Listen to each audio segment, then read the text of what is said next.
Nick, take us to forward. Your building block at this position, please. I think you got to go Kawhi. I don't know how you could turn away from Kawhi Leonard, who had 60-plus DraftKings points in his final 2 games against the Dallas Mavericks. Obviously, the Utah Jazz defensively are a completely different beast.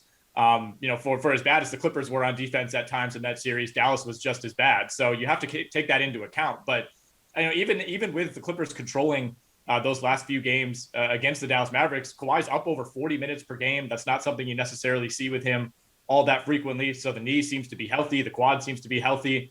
And he looks locked in. Those first 2 games against Dallas, it just didn't look like the Kawhi Leonard that we're used to. But man, when that guy is at 100%, he is pretty much unstoppable getting to the rim. He's a great free throw shooter. He hits everything in the mid-range. And if the 3-point shot is falling, he has a case to be the best player in the league. So I like Kawhi at 9,900. And then quick shout out to Tobias Harris at 8,300. Really quiet double-double in game 1. But again, if you're looking at, kind of the Trae Young equivalent in Philly, if Joel Embiid, takes a step back in game 2, I think it's Harris who needs to step up.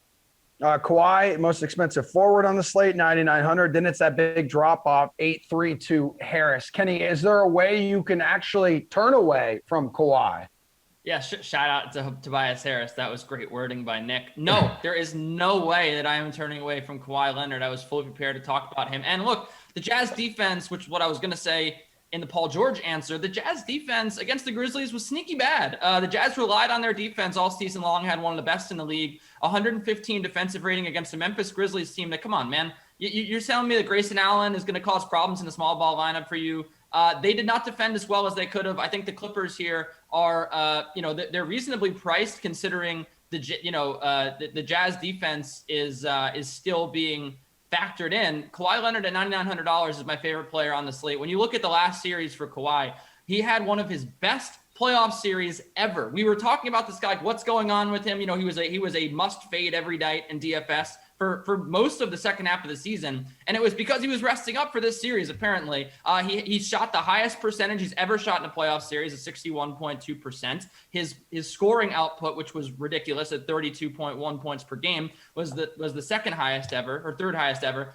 Second in rebounds. This guy's just been absolutely on fire from a fantasy perspective, stuffing the stat sheet. And I can't not play him against the Jazz defense that I'm just not really trusting right now. I'm kind of bearish on. So he is definitely going to be, in my opinion, the top scorer on the fantasy slate. And so certainly because of that, I got to build around.